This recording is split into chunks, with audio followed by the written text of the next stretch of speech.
Spectrum को समझने से पहले यानी ये स्पेक्ट्रम ऑफ हाइड्रोजन जो बोहर मॉडल का 5th एप्लीकेशन है, तो इसको समझने से पहले थोड़ा सा हम समझते हैं इलेक्ट्रोमैग्नेटिक रेडिएशंस के इलेक्ट्रोमैग्नेटिक रेडिएशंस होती क्या हैं। Electromagnetic radiations okay, electromagnetic radiation definition से ये होगा कि radiations which are not attracted by electric and magnetic field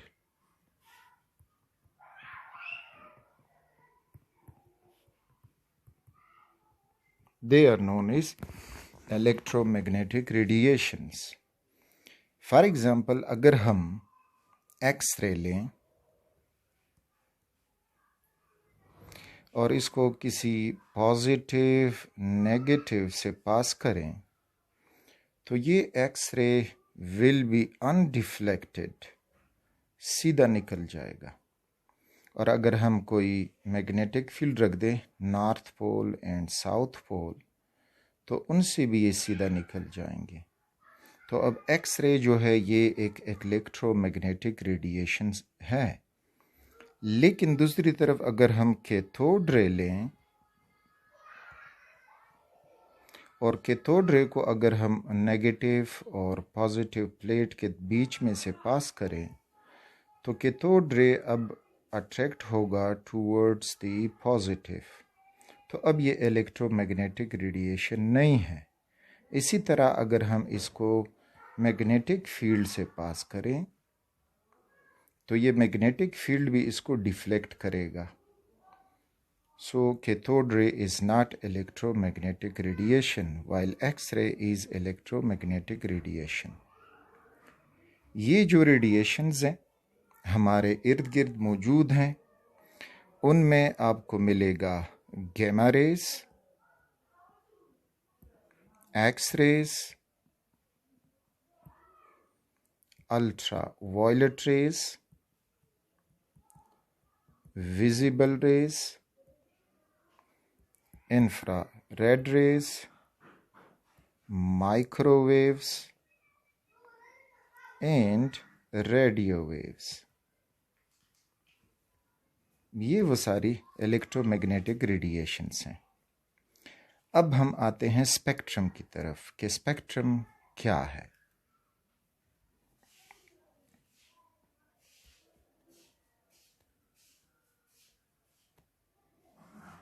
तो स्पेक्ट्रम अब होगा कि arrangement of electromagnetic radiations on the basis of their wavelength, wave number और frequency। तो ये अरेंजमेंट कहलाएगी स्पेक्ट्रम। फॉर एग्जाम्पल हम ये वेव बना रहे हैं इस फॉर्म में।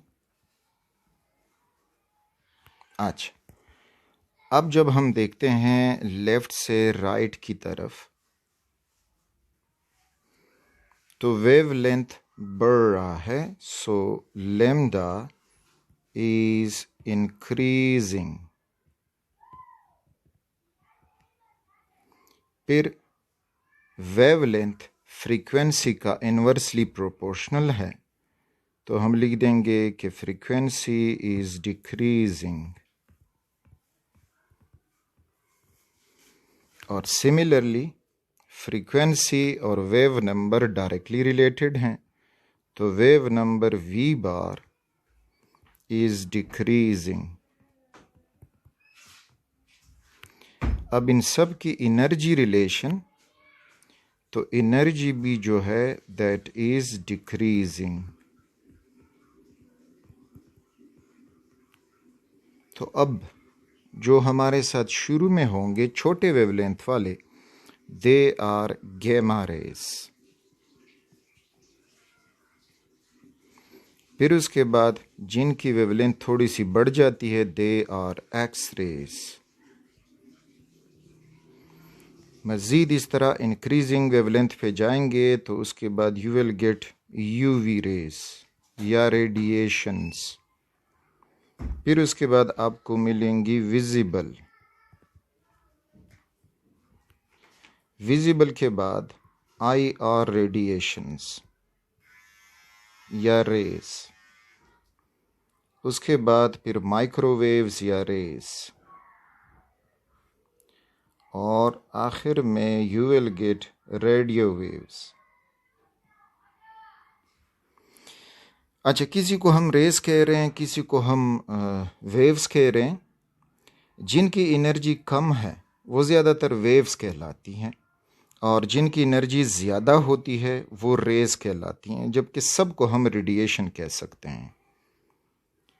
तो ये जो अरेंजमेंट हमने अब बनाई on the basis of wavelength, frequency, wave number, this is now known as spectrum.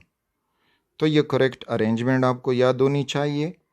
कई बार इसका क्वेश्चन पूछा जाता है पेपर्स में कि which one is correct arrangement on the basis of energy या फ्रीक्वेंसी या कोई और प्रॉपर्टी इनसे रिलेटेड आपसे पूछी जा सकती है। अब यहाँ पे ये जो आई आर है और इधर रेडियो वेव्स तक, ये हमें दिखाई नहीं देती। These are invisible radiations. और इसी तरह विजिबल के लेफ्ट पे गेमा रेस तक, गेमा रेस से आगे फिर कॉस्मिक रेज भी होती हैं, लेकिन उनको कम स्टडी किया जाता है। तो ये भी हमें इनविजिबल हैं, यानी हमारी आंख इनको नहीं देख सकती। आज जबकि ये विजिबल जो लिखा गया है ये हमारी आंख देख सकता है, और ये विजिबल फिर 7 कलर पर मुश्तमिल है। तो उसका जो फार्मूला है कुछ यूं याद रखें, VIBGYOR. VIBGYOR, V for violet, indigo, blue, green, yellow, orange and red, this is जी।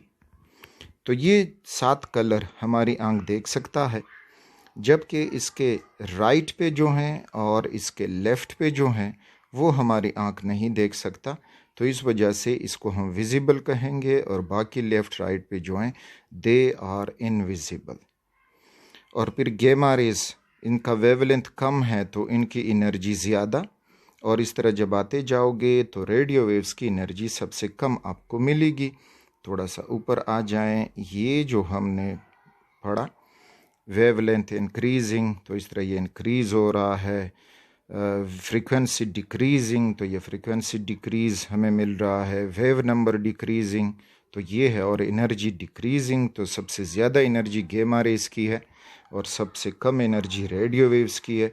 तो इसी वजह से हम अपनी डेली लाइफ में ज़्यादातर विजिबल और इसके ऊपर वाले रेज इस्तेमाल करते हैं हमारी डेली लाइफ में।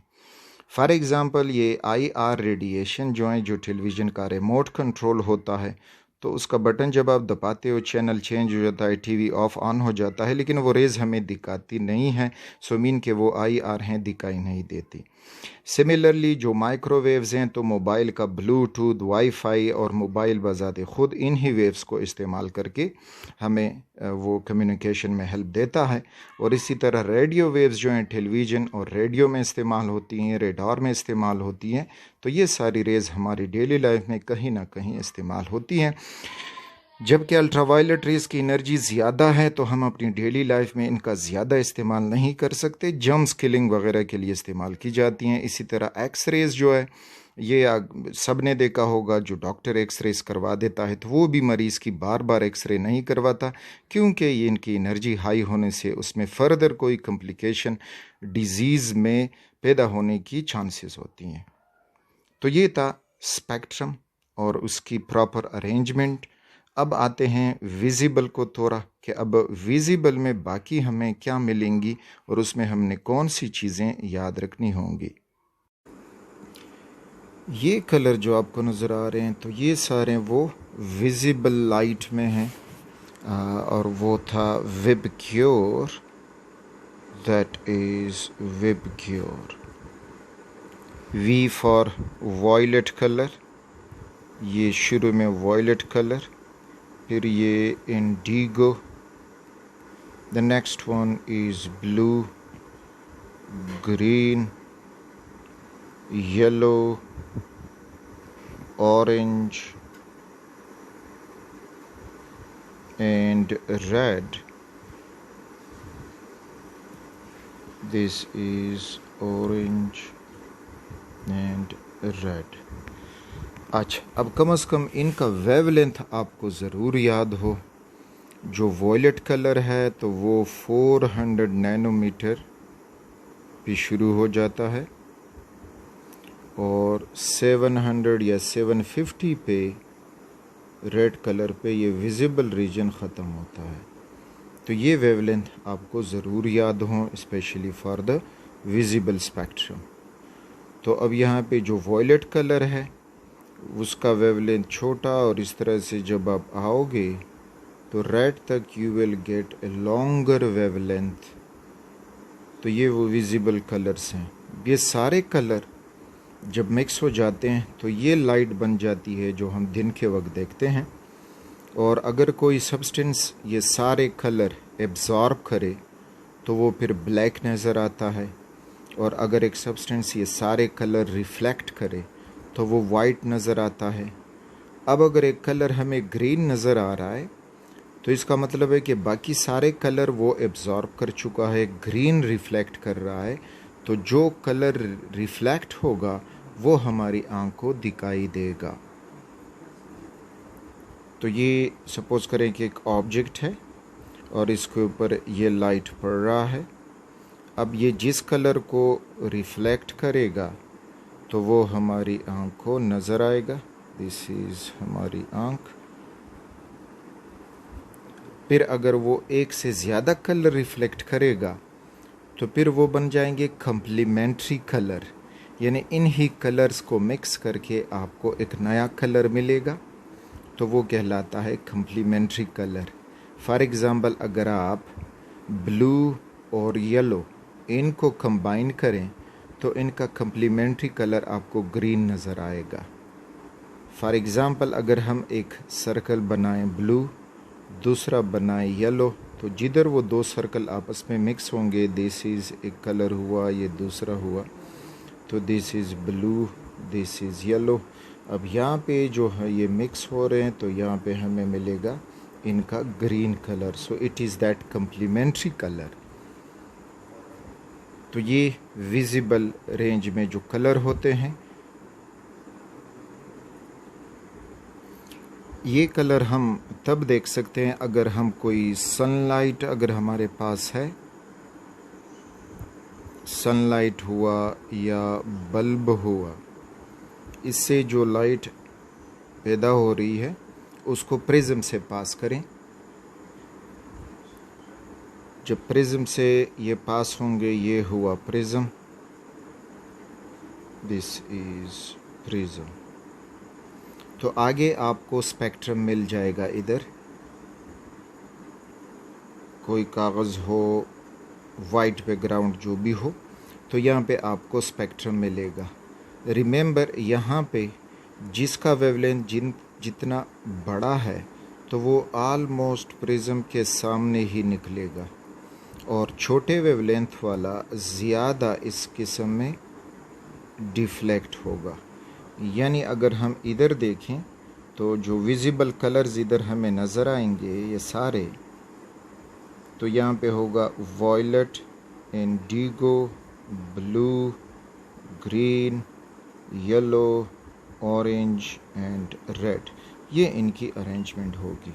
जो जितने शॉर्टर वेवलेंथ वाला होगा वो ज़्यादा बैंड होगा, जो लॉन्गर वेवलेंथ वाला होगा वो कम बैंड होगा। तो इधर जो हमें नज़र आएगा स्पेक्ट्रम, तो वो कुछ यूँ होगा तो इस फॉर्म में हमें दिखाई देगा कि रेड कलर जो है वो टॉप पे होगा और इस तरह नीचे आओगे तो वॉयलेट कलर हमें सबसे बॉटम पे मिलेगा। जो वॉयलेट कलर है वो है 400 नैनोमीटर और जो रेड है 750 या 700 नैनोमीटर। ये कलर हमें इस फॉर्म में नज़र आएंगे। अब स्पेक्ट्रम के कुछ टाइप्स दो टाइप्स हैं इसके, एक है कंटिन्यूस स्पेक्ट्रम और दूसरा जो है आपको लाइन स्पेक्ट्रम मिलेगा। अब दोनों होते क्या हैं? लाइन स्पेक्ट्रम को एटॉमिक स्पेक्ट्रम भी कहते हैं, इट इज़ एटॉमिक स्पेक्ट्रम। अब इन दोनों में फ़र्क क्या होगा? तो दोनों में फ़र्क ये होगा कि जो कंटिन्यूस स्पेक्ट्रम है तो इसमें जब हम प्रिज्म से लाइट पास करके स्पेक्ट्रम बनाएंगे तो हमें ये मिलेगा कि द कलर्स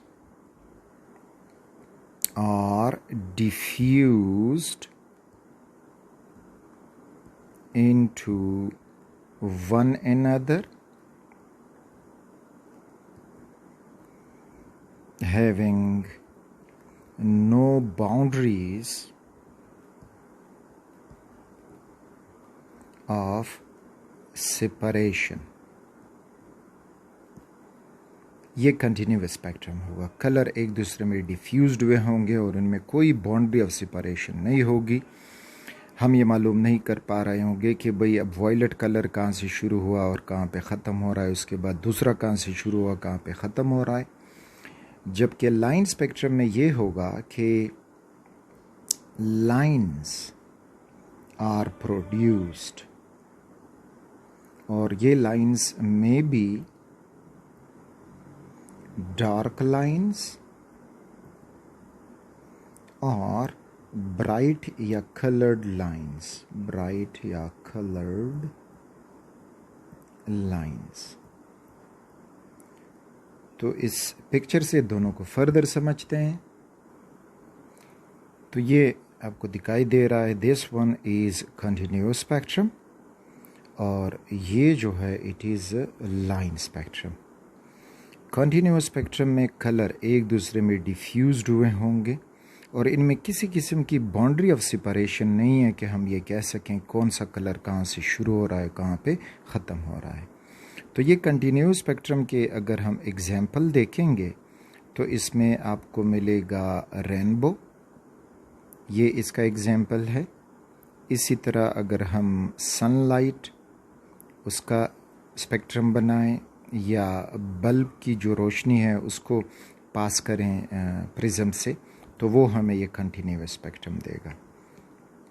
लाइन स्पेक्ट्रम में फिर फर्दर दो किस्में, लेकिन पहले इनको समझते हैं कि लाइन स्पेक्ट्रम में हमें मिलेंगे कि bright lines on dark background, ये जिस तरह ये आपको दिखाई दे रहा है ब्लैक बैकग्राउंड है लेकिन उसके ऊपर जो है ब्राइट लाइंस या कलर्ड लाइंस हमें दिखा रहे हैं। और फिर जो नीचे एब्जॉर्प्शन स्पेक्ट्रम है तो इसमें आपको ये मिलेगा कि there will be dark lines on bright background या कलर्ड बैकग्राउंड। तो ये कलर्ड बैकग्राउंड है और हमें यहाँ पे मिल रही हैं डार्क लाइंस। तो अब जो लाइन स्पेक्ट्रम है इसके फर्दर दो टाइप्स हैं।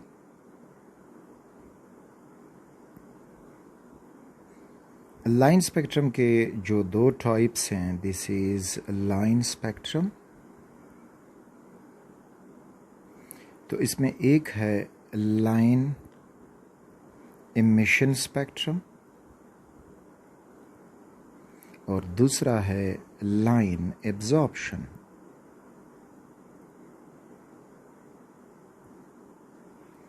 दोनों में फ़र्क हमें यह मिलेगा, जो लाइन स्पेक्ट्रम है इसमें इमिशन स्पेक्ट्रम, तो इसमें यह होगा कि coloured lines are produced on a dark background. और हम फिर आगे समझेंगे कि आखिर ये कलर्ड लाइन क्यों प्रोड्यूस हो रही है। और इधर जो है लाइन एब्जॉर्प्शन स्पेक्ट्रम में इसका उलट होगा कि डार्क लाइंस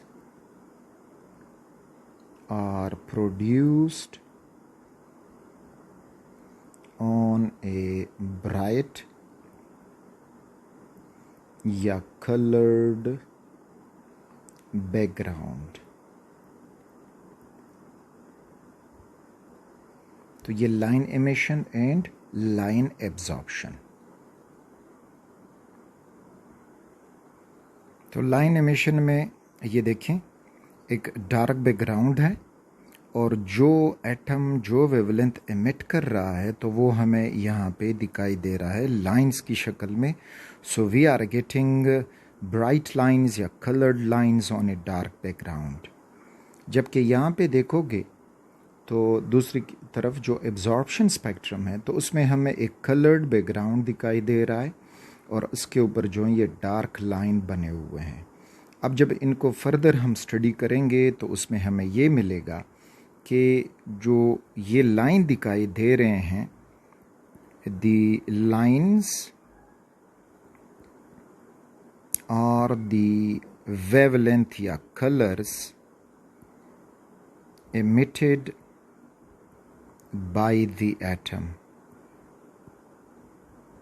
यानी एटम में इलेक्ट्रॉन जम कर गया, एक्साइट हुआ, फिर डी एक्साइट होती ही वो जब वापस आएगा तो वही कलर एमिट करेगा जो वो एब्जॉर्ब कर चुका था। तो हमें बाकी कलर नहीं मिलेंगे, वही कलर मिलेगा जो वो एमिट करेगा, जिस तरह पे यहाँ पे हमें दिखाई दे रहा है। तो फॉर एग्ज़ाम्पल इसको अगर आप जूम कर दें तो ये कुछ हमें ब्लू लाइन मिल रहे हैं और फिर इस तरह से ये दरमियान वाले ऑरेंज टाइप के लाइन हैं और इस तरह आखिर में ब्लू वगैरह, ये चीज़ें इस तरह से यहाँ पे हमें मिल रही हैं। दूसरी तरफ जो एब्जॉर्प्शन स्पेक्ट्रम है तो उसमें जब हम देखेंगे तो यहाँ पे ये होगा कि ऑल द कलर्स हमें दिखाई देंगी, लेकिन जो कलर एटम या इलेक्ट्रॉन एब्जॉर्ब कर गए हैं एक्साइटेशन के लिए तो वो कलर इधर मिक्सिंग होगा। तो यहाँ पे जो द डार्क लाइंस हैं, द डार्क लाइंस और द कलर्स या वेवलेंथ्स एब्जॉर्ब्ड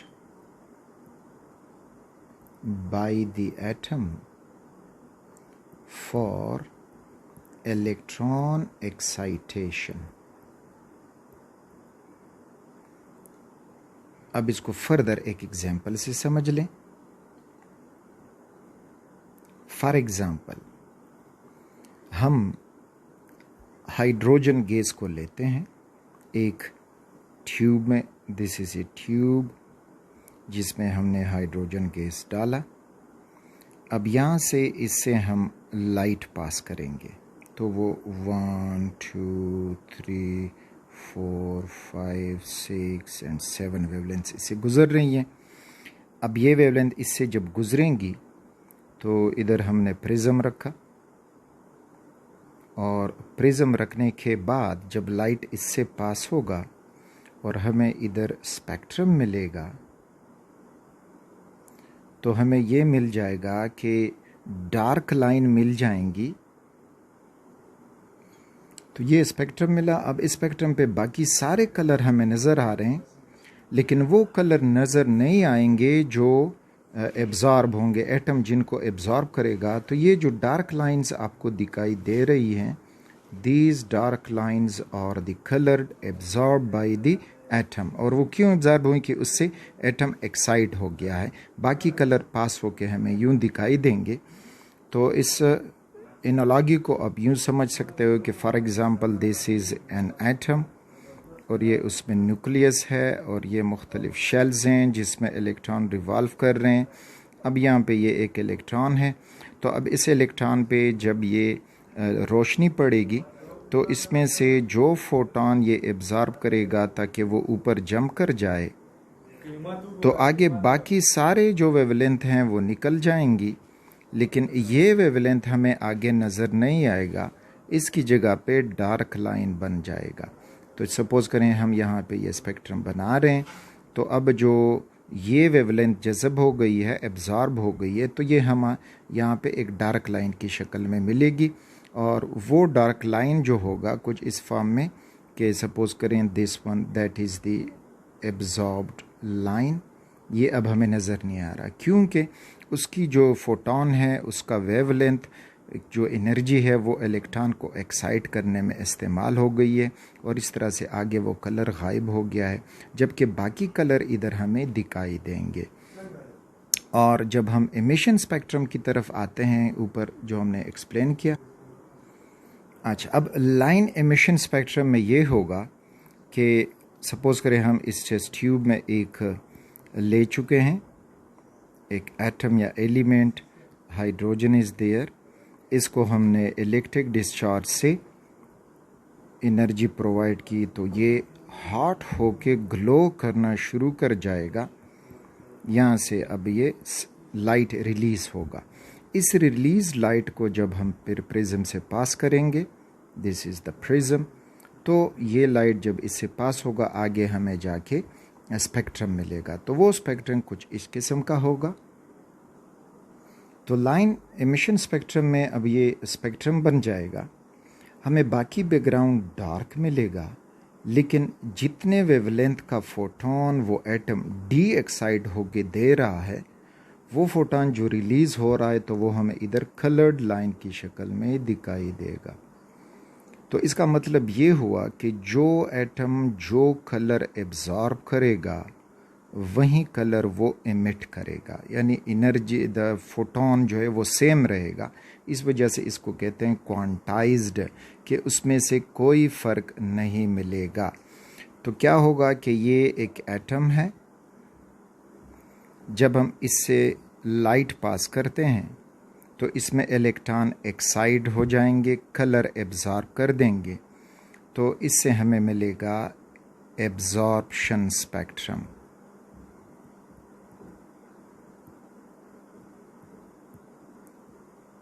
जिसमें डार्क लाइन मिलेंगे ऑन ए ब्राइट बैकग्राउंड। और फिर यही एटम जब इलेक्ट्रॉन इसमें डी एक्साइट होंगे तो वही लाइट ये एमिट करेंगे और ये अब हमें मिल जाएगा एमिशन स्पेक्ट्रम।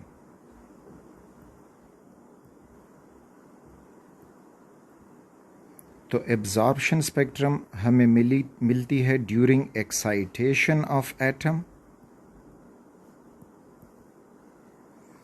या एक्साइटेशन ऑफ इलेक्ट्रॉन्स, और जो एमिशन स्पेक्ट्रम है वो हमें मिल जाती है during D excitation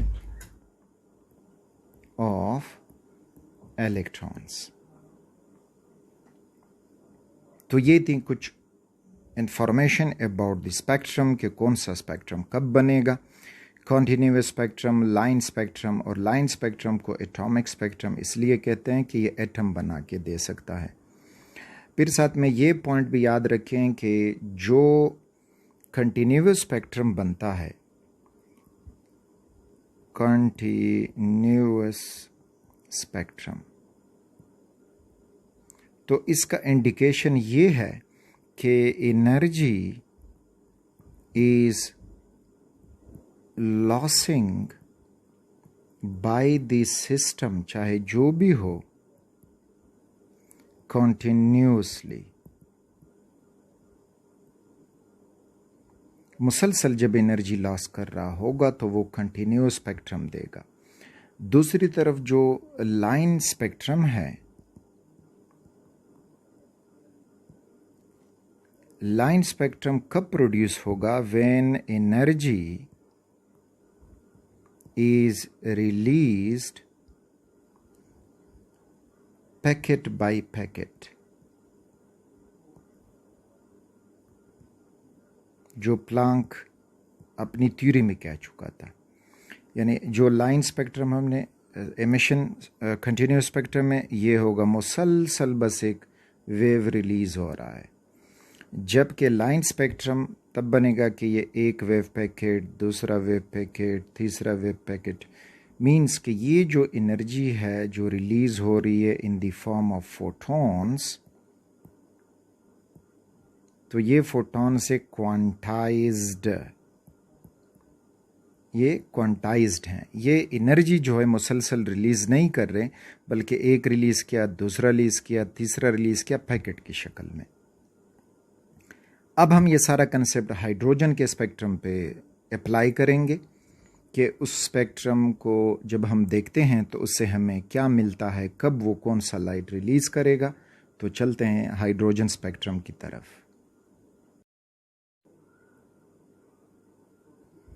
spectrum of hydrogen यह दिया जा सकता है कि स्पेक्ट्रल सीरीज़ ऑफ हाइड्रोजन, यानी इधर जो बोर एटॉमिक मॉडल है तो वो अप्लाई हुआ और एक एक साइंटिस्ट आता गया, हाइड्रोजन को मुख्तलिफ फॉर्म में स्टडी करता गया। तो उसको हम कुछ यूँ समझ सकते हैं कि ये जो हैं हम हाइड्रोजन के मुख्तलिफ ऑर्बिट्स बनाते हैं। दिस इज़ फर्स्ट ऑर्बिट, ये हुआ सेकेंड ऑर्बिट, और इस तरह से थर्ड, फोर्थ, फिफ्थ और इन्फिनिटी। अच्छा, इनमें फिर थोड़ा सा वो प्रॉपर अरेंजमेंट वो आगे एक इमेज में आपको दिखाऊंगा, क्योंकि energy difference between the adjacent shell decreases as we go away from the nucleus, लेकिन मैंने इक्वल बना दिए हैं ताकि हम इस कॉन्सेप्ट को सही तरीके से समझ सकें। अब इसमें यह था कि एक साइंटिस्ट ने इलेक्ट्रॉन को सेकेंड ऑर्बिट से फर्स्ट में ले आया, थर्ड से फर्स्ट में ले आया, फोर्थ से फर्स्ट में, फिफ्थ से फर्स्ट में और इन्फिनिटी से फर्स्ट में। तो इसके जो सीरीज़ बने that series is known as Lyman series.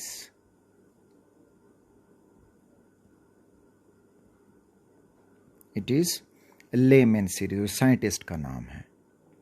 अच्छा, दूसरे साइंटिस्ट ने फिर ये किया कि उसने इलेक्ट्रॉन को थर्ड से सेकंड में ले आया, कैलकुलेशन की, फोर्थ से सेकंड में कैलकुलेशन की उसकी फोटोन जो रिलीज कर रहा है, इसी तरह फिफ्थ से और इन्फिनिटी से में सेकंड में। तो ये जो सीरीज है ये कहलाती है बाल्मर सीरीज।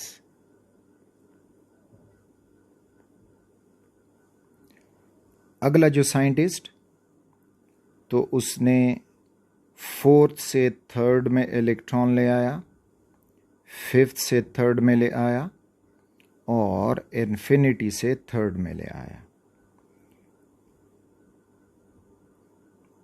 ये कहलाता है पाशन सीरीज। मैं इधर लिख देता हूं पाशन सीरीज।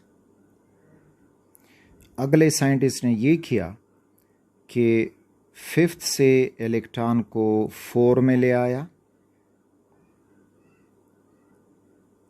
और इन्फिनिटी से 4 में ले आया। ये कहलाता है ब्रैकेट सीरीज। और फाइनली इन्फिनिटी से फिफ्थ में ले आया। एक और भी है लेकिन वो हमारे कोर्स में शामिल नहीं है। तो ये जो सीरीज़ बना इन्फिनिटी से फिफ्थ तक, ये कहलाता है फर्न सीरीज़। पी इसमें साइलेंट है, फर्न सीरीज़। तो ये वो मुख्तलिफ स्पेक्ट्रल सीरीज़ हैं हाइड्रोजन के।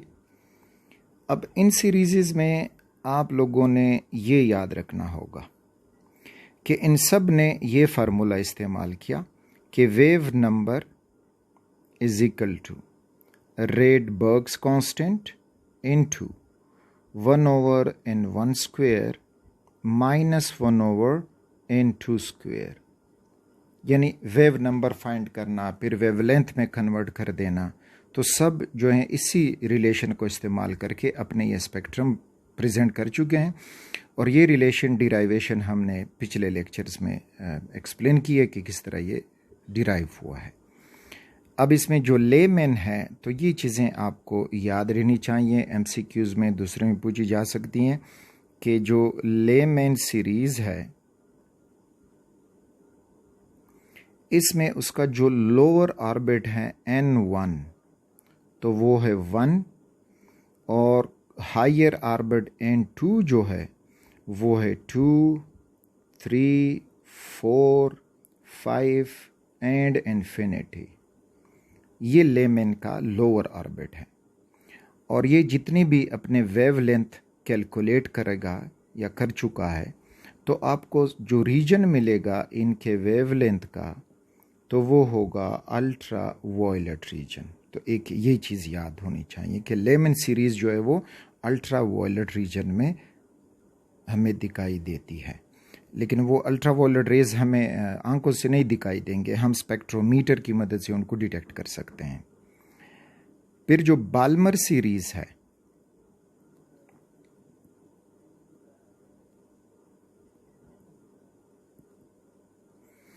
तो बाल्मर सीरीज़ का जो लोअर ऑर्बिट है N1, तो वो है सेकंड, और उसका हायर ऑर्बिट जो है वो है third, fourth, fifth and infinity. ये बाल्मर सीरीज़। और बाल्मर सीरीज़ के जितनी भी हम वेवलेंथ कैलकुलेट करेंगे तो आपको ये मिलेगा विजिबल रीजन में, यानी सारे वेवलेंथ आपको दिखाई देंगे, हम उनको नेकेड आई से देख पाएंगे। उसके बाद फिर जो ब्रैकेट सीरीज़ है और पाशन सीरीज़ है, फर्न सीरीज़ है, तो पाशन सीरीज़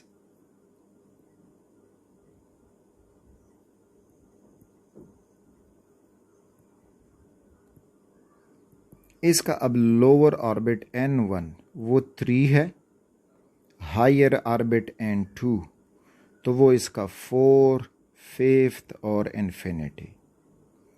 तो इसका जो रीजन होगा, इसके जितनी भी वेवलेंथ हमें मिलेंगे तो वो मिलेंगे नियर इंफ्रारेड में, यानी विजिबल के करीब इसके लाइन बनेंगे। तो विजिबल के बाद इंफ्रारेड रेस शुरू होते हैं, तो इस वजह से हमको इनको नियर IR रीजन कहते हैं। उसके बाद जो ब्रैकेट है,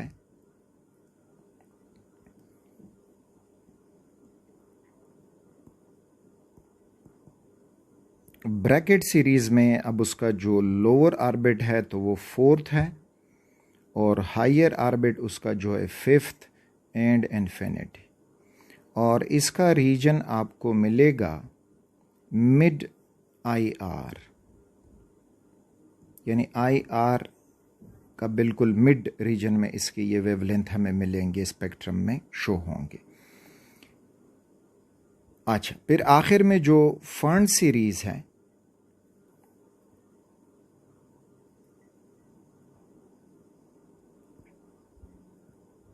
तो फर्न सीरीज़ का जो लोअर ऑर्बिट है दैट इज़ फिफ्थ, और हायर ऑर्बिट इन्फिनिटी यानी 6, 7, 8 इनी होगा। तो फर्न सीरीज़ भी इसका जो रीजन है वो हमें मिलेगा फार इंफ्रारेड में, फार IR। तो वेरी सिंपल क्वेश्चन है, बस MCQs के लिए आप लोगों ने ये याद रखना है कि कौन सा सीरीज़ किस रीजन में दिखाई देगा या किस रीजन में वो स्पेक्ट्रल लाइन रिलीज़ करेगा, और कौन सी सीरीज़ का लोअर ऑर्बिट कौन सा है। तो इसमें बाल्मर आपको विजिबल में मिलेगा, लेमन अल्ट्रावायलेट में मिलेगा, और बाकी तीनों जो हैं वो आपको इंफ्रारेड रीजन में मिलेंगे। तो अगर हम इन सीरीज़ को प्रॉपर तरीके से ड्रॉ करें तो इस किस्म का आपको ये चार्ट या डायग्राम मिलेगा। इसमें बाकायदा वो बनाए हैं कि जो एनर्जी गैप है between the adjacent shell that decreases as we go away from the nucleus. तो इसमें देखते हैं कि इन्फिनिटी से डायरेक्ट वो फर्स्ट शेल में आ रहा है, इसी तरह से फर्स्ट शेल में, तो ये आपको मिलेगा यहाँ पे लेमन सीरीज़। तो ये लेमन सीरीज़ दिखाई दे रहा है। फिर अगर वो सेकंड शेल उसका लोअर शेल है तो दैट इज़ बाल्मर सीरीज़, और बाल्मर सीरीज़ जितना भी है वो आपको इस विजिबल रीजन में मिलेगा। यानी अगर हम इनकी कैलकुलेशन करें तो ये 4000 एंगस्ट्रॉम से लेकर 7000 एंगस्ट्रॉम या 400 नैनोमीटर से 700 नैनोमीटर तक, यानी जो विजिबल रीजन है। उसके बाद फिर फर्न सीरीज़ आपको दिखाई दे रहा है, this is the fern series, और इसका जो लोअर ऑर्बिट है दैट इज़ 3। फिर ब्रैकेट सीरीज़ जो है उसका लोअर ऑर्बिट है 4 और फर्न सीरीज़ जो है उसका लोअर ऑर्बिट आपको 5 दिखाई दे रहा है। और ये तीनों जो हैं वो IR रीजन में आपको मिलेंगे और IR में जो विजिबल के करीब होगा बाल्मर सीरीज़ के करीब तो वो नियर इंफ्रारेड, फिर उसके बाद फार इंफ्रारेड और इसी तरह फार, तो इसको मिड इंफ्रारेड होना चाहिए कि ये मिड इंफ्रारेड में आपको मिलेंगे। अच्छा, अब इनसे रिलेटेड अगर कोई पूछ ले कि कौन सी सीरीज़ की एनर्जी ऑर्डर क्या है, तो एनर्जी ऑर्डर के लिए आपने ये याद रखना होगा कि जो लेमेन सीरीज़ है it has more energy than Balmer series, यानी कौन सी सीरीज़ में ज़्यादा एनर्जी रिलीज़ होगी, और Balmer series releases more energy than that one Paschen series. Paschen has more energy than a bracket series, and bracket series has more energy than Fernd series. यानी जो lowest energy वाला है तो वो फर्न्ड series है।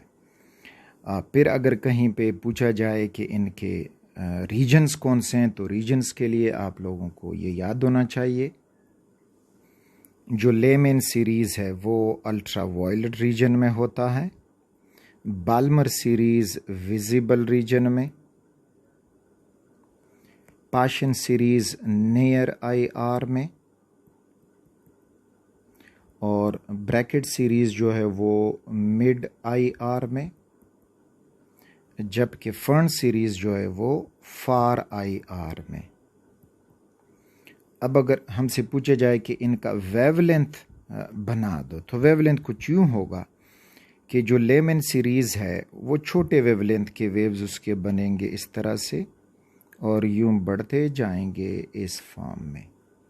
तो इस वजह से wavelength is inversely proportional to energy.